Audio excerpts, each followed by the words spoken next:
여러분, 반갑습니다. 김과장TV의 원포인트 레슨 시간입니다. 이번에는 컴퓨터 성능의 핵심인 저장장치, 그 중에서도 SSD가 왜 그렇게 압도적으로 빠른지 그 내밀한 이야기를 해보려고 합니다. 사실 SSD의 재료인 3D 낸드 플래시 메모리 자체는 덮어쓰기가 안 되고 지우는 단위도 너무 커서 그 자체로는 제약 덩어리라고 볼 수 있습니다. 하지만 우리는 SSD를 세상에서 가장 빠른 저장장치로 체감하고 있죠. 대체 어떤 엔지니어링의 마법이 숨어있길래 느린 반도체가 시스템의 병목을 해결하는 주인공이 되었는지 이번에 낱낱이 파헤쳐 보겠습니다. 먼저 SSD의 기반이 되는 3D 낸드 구조부터 살펴볼까요? 과거의 평면적인 구조를 넘어 이제는 데이터를 수직으로 쌓아 올리는 데이터 빌딩의 시대입니다. 여기서 핵심은 전화 포획형, 차지 트랩 기술입니다. 기존 플로팅 게이트 방식의 한계를 뛰어넘어 좁은 공간에 훨씬 더 많은 데이터를 빽빽하게 채워 넣을 수 있게 된 거죠. 물론 구조가 복잡해졌지만 이 수직 적층 덕분에 우리는 손가락만 한 칩 안에 테라바이트 단위의 고용량을 실현할 수 있게 되었습니다. 하지만 낸드 플래시에게는 아주 고집스러운 태생적 한계가 있습니다. 바로 지우지 않으면 쓸 수 없다는 법칙이죠. 가장 큰 문제는 단위의 불일치입니다.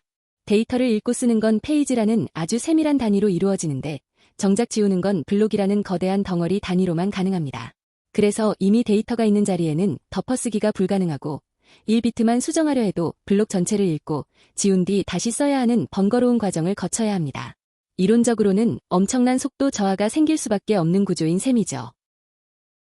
이런 물리적 약점을 극복하기 위해 등장한 구원투수가 바로 SSD 컨트롤러입니다. 컨트롤러는 컴퓨터 본체의 요청을 낸드가 알아들을 수 있게 통역하고 최적화하는 두뇌 역할을 수행합니다. 그리고 그 내부에서 가장 중요한 소프트웨어 계층이 바로 플래시 변환 계층, FTL입니다. FTL은 우리가 사용하는 가상의 주소인 논리 주소와 낸드의 실제 방번호인 물리 주소를 실시간으로 연결해주는 정교한 내비게이터라고 보시면 됩니다.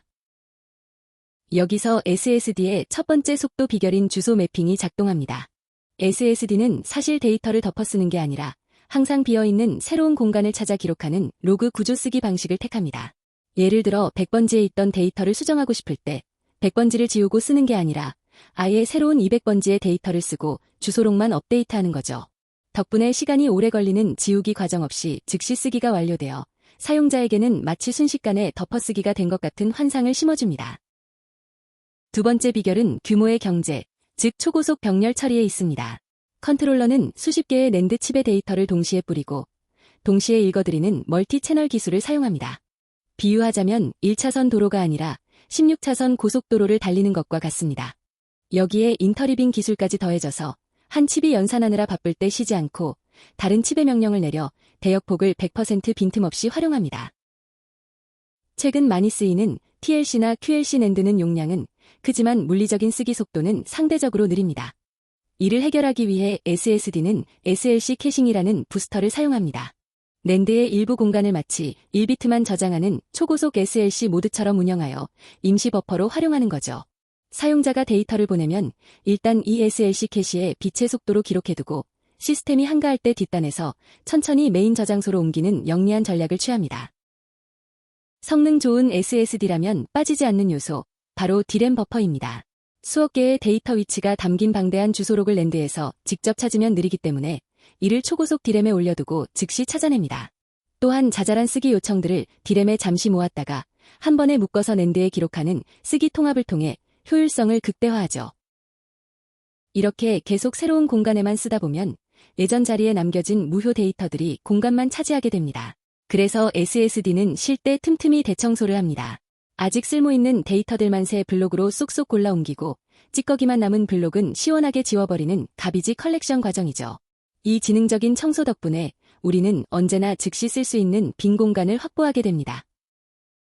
그런데 청소할 때도 여유 공간이 있어야 효율이 나겠죠? 그래서 SSD는 사용자에게는 보여주지 않는 비밀스러운 예비 공간, 오버 프로비저닝, OP 영역을 가지고 있습니다. 가비지 컬렉션 중에 데이터를 잠시 대피시키거나 수명이 다한 블록을 대체하는 용도로 사용되어 SSD가 꽉 차더라도 성능이 급격히 떨어지는 것을 막아주는 아주 든든한 보험 같은 공간입니다. 놀라운 사실은 신뢰성 관리도 속도에 영향을 준다는 점입니다. 고속으로 데이터를 읽다 보면 미세한 전화 오류가 생길 수 있는데 이를 저밀도 페리티 검사, LDPC 같은 기술로 즉시 수정합니다. 오류를 제때 못 고쳐서 다시 읽어야 하는 상황을 최소화함으로써 어떤 상황에서도 지속적인 고성능을 보장할 수 있는 토대가 됩니다. 결론입니다. 우리가 매일 경험하는 경이로운 SSD의 속도는 단순한 반도체 성능이 아닙니다. 낸드의 물리적 제약을 지능적인 소프트웨어, FTL과 강력한 하드웨어, 아키텍처로 극복해낸 완벽한 심포니의 결과물이죠. 이제 SSD는 단순한 저장 부품이 아니라 그 자체로 고도로 최적화된 하나의 독립적인 컴퓨터 시스템이라고 보시는 게 정확합니다. 이번 강의가 여러분의 궁금증을 시원하게 해결해 드렸기를 바랍니다. 시청해주셔서 감사합니다. 지금까지 김과장TV였습니다.